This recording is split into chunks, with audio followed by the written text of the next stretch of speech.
Is Anne Hathaway actually Mother? Let's see what Letterboxd has to say about this movie. Dear Letterboxd, do y'all also feel like the third act of this film really broke it? Or were you able to enjoy it because the two leads were captivating enough? So for today's review for Mother Mary, we're going to get into the performances, the religious motifs, we're going to go into the spoilers, and just kind of like what we generally thought about the ending. I got a lot of things to say, like I didn't really like the third act that much, and also a lot of people on Letterboxd agree with that as well. Yeah, I saw this one Letterboxd review that mentioned that they watched this film during a Q&A, and David Lowery, the director, said that this movie's main message is about how art can turn something terrible into something beautiful. So this movie tackles unresolved feelings, addressing trauma and bottled up negative emotions, and how it feels to reconnect with a person who is essentially your creator, who put their artistic vision upon you. I thought that a pop star and a fashion designer were perfect characters to form this theme around, because a pop star's external image and their aesthetics are always integral to who they represent and what they are as artists. That's the one thing I really loved about this film, is the idol and the creator and how they're always connected. I don't really think I see that a lot in films, and I haven't seen Black Swan, and nor have I seen Perfect Blue. Maybe I need to change that. But I think what makes it stand out is that it's two women. Yeah. And I got a comment from the last video saying that there are films that, you know, have female rage and have actresses like Anya Taylor-Joy and all that. But I'm sorry, let's look at all the films that come out this year and see how much are male-led and how much are female-led. Until that consensus changes and we get a 50-50 minimum, I'm gonna be annoying about this. And yeah, I think this is also a great film that goes into these characters that you don't necessarily expect, right? And I think this is such a right time for a film about a pop star to be made. So I love this movie setup because it just threw us into these two characters' dynamic. There's no introduction. We're just hearing Michaela Coel, aka Sam, narrate that she has this feeling that Mother Mary's gonna come and commission something or seek her guidance. And then we just enter immediately. And clearly Mother Mary is in a state of disarray. She's been through it. Yeah. You know, her roots need to be re-dyed. Yeah, definitely. I thought that what developed this film's tone and what kept me invested in it was definitely Michaela Coel. Her aura and her screen presence was very believable. And I thought her being given these very theatrical, kind of Shakespearean stage lines where she's constantly speaking metaphorically and being dynamic and dramatic about what she's saying was hard to deliver, but she made it believable. And we've seen kind of avant-garde characters in fashion before, like Edna Mode and Devil Wears Prada. She captivated me and I was instantly into what was happening just from her alone. I totally agree. Her performance was really good, but my favorite thing was the first act where it's like almost this duel between a defense and an offense, and one person who wanted to win and one person who knew if they won, they would, you know, ruin this relationship and ruin their life essentially. And that was like such a fun thing about that first act. It was so quiet.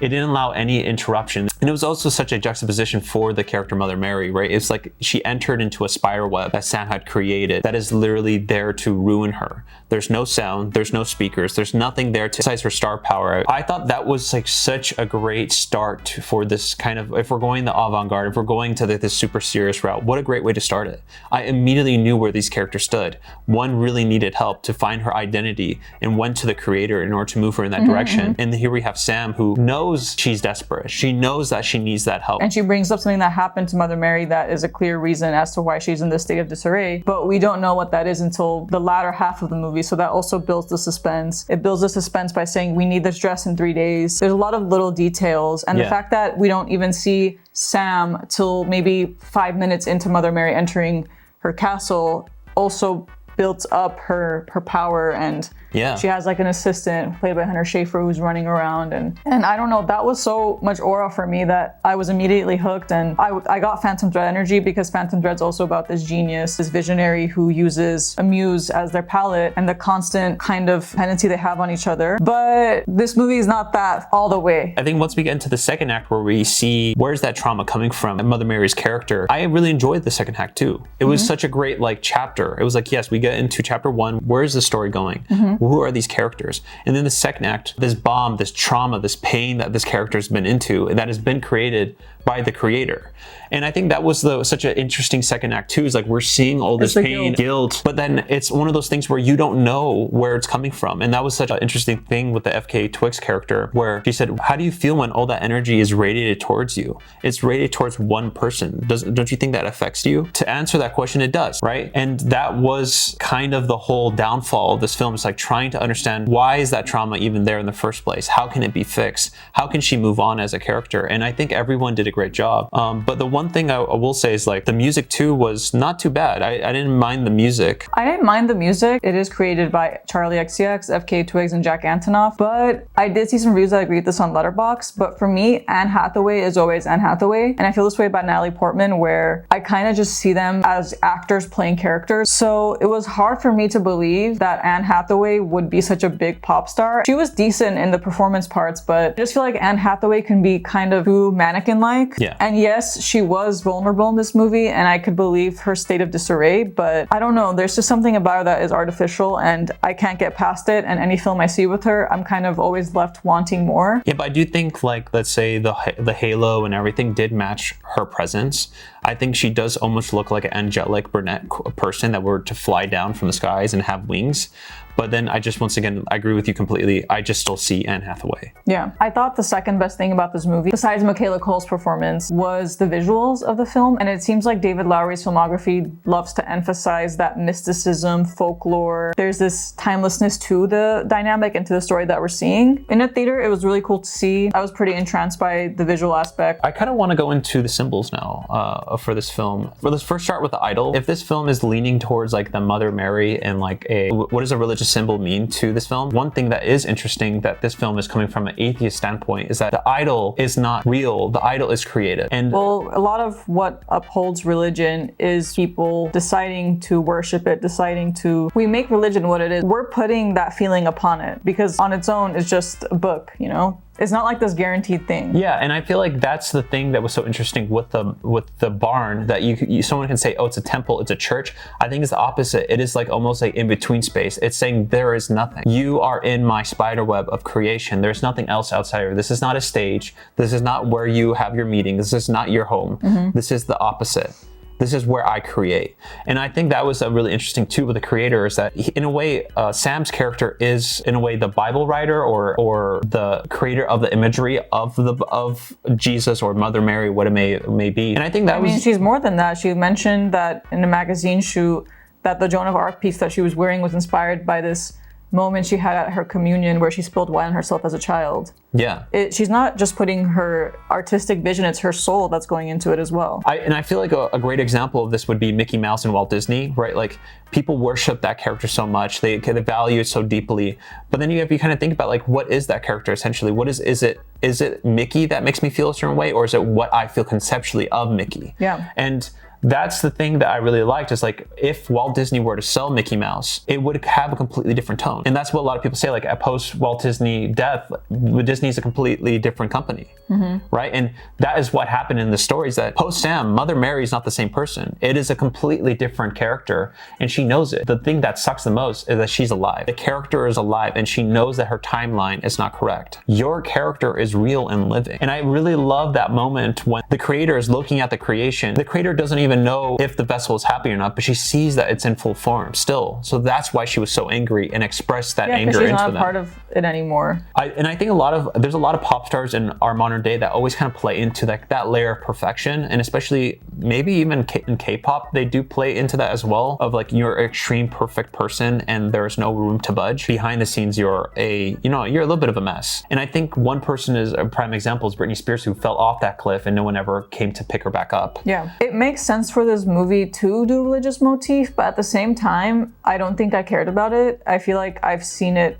enough in stories, and practically every movie that has characters that have names that mean something always goes back to the Bible, and I'm kind of tired of that being the main source that we borrow from in modern media. I've taken a lot of anthropology courses and I've studied a lot of indigenous cultures, and there's so many more religions out there, so I kind of wish that we would borrow from other cultures, and maybe people would come for David Lowery if he used other cultures as inspiration since he's white. But at the same time, I just kind of think it's tacky, and I don't think I care. And I am someone who loves to study the past and go into what names mean and symbolism and literature, but I'm over Mary, I'm over Jesus, and I'm also over Moses. Like, can we move on from that? I do think it's a little bit confusing standpoint from an American to try to create a film that almost feels kind of like really old and grounded, and it's from a time that like I said, it was like old Earth.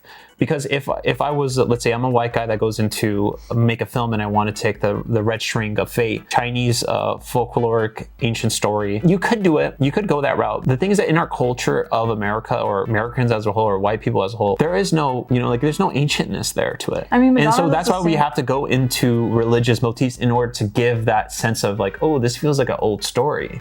And that's the kind of sad thing with America. It's like we really don't know where exactly to go, and if you do go that route, are you overstepping and entering a territory that you shouldn't be in? But if you really want to get into it, Madonna does that. She has a song called Like a Prayer. Her name is Madonna. Lady Gaga has a song called Judas. It's like, I'm over it though. I will say there's one thing that was really interesting is the concept of the spirit and the spiritual energy that comes in. That was my favorite And I feel like that is a little bit more different. That goes into more of like, I think in my eyes as an Armenian, as more of a pagan type mentality, where the people in the Caucasus region wear our evil eyes. They also wear a lot of like metal jewelry all along their clothes and everything to make sounds, to bounce off the negative energy or the evil eyes that are going to go onto you. And this is what this film kind of gets into more so. It's not, the religious motifs are more of like this kind of aesthetic, right? That a lot of pop stars do and utilize, but they don't really like get into. But the real thing is the spirit that entered into her, and that's the negative spirit that Sam generated and created and spat out into her.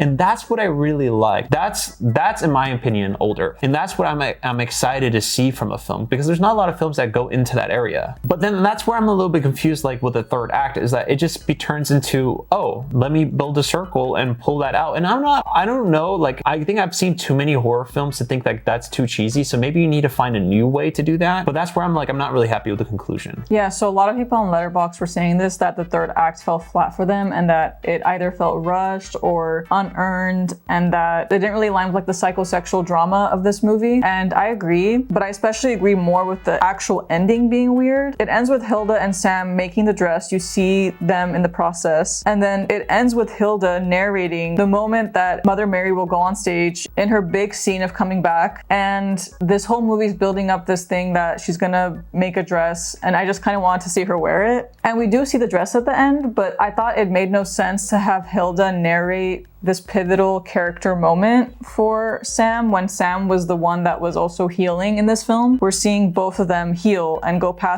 get past this trauma that they have between each other. But then we're not ever seeing Sam kind of accept it. I guess like their exchange in the car before she left might be that. But then the fact that we have a different scene after that kind of doesn't make that feel as important for me. Yeah, I think it's kind of like trying to go in more of the dress is more of the mental acceptance that she got from... Yeah, it's literally weaved out of the negative spirit. Even like the moment them building the dress and like everything of that scene didn't really even happen. So, and that's like the thing again, like where is the ending where she rips everything off of her? Is that real too? Is that scar there real? And that's where like a lot of things get a little bit kind of confusing.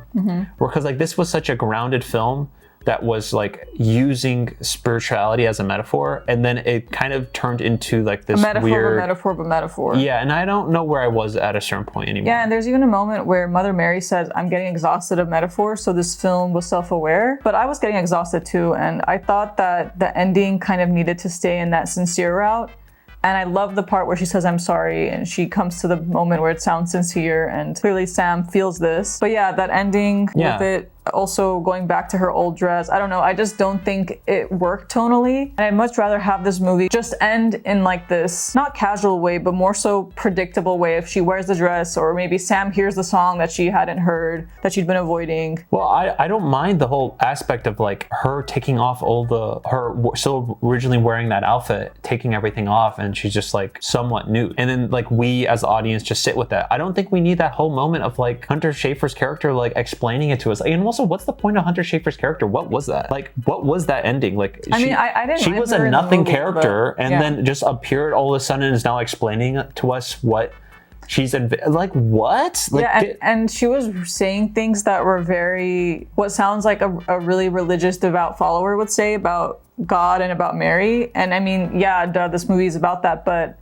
why was she saying it? Because all she had been in this movie was just an assistant taking notes. And just seeing her go from that and like not seeing her for like 2 hours and then going back to her. Yeah. Being like this She didn't even know who she was when she walked in. So it's like, what are you acting like you know what you're talking about? Like, get the hell out of my house. That's what I don't like about modern movies. It tries to be in on its own self, that it constantly tries to reaffirm to us as the audience that we know what we're doing. Like, we're not cringe.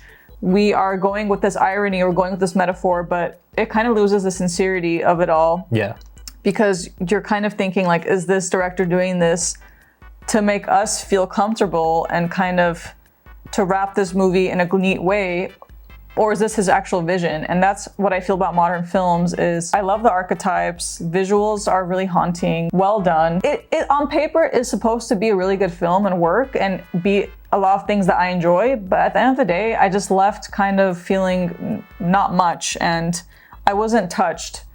And if a movie is about two characters' relationship and most of the film is seeing them exchange their traumas and talk about their past and rekindle, Yeah.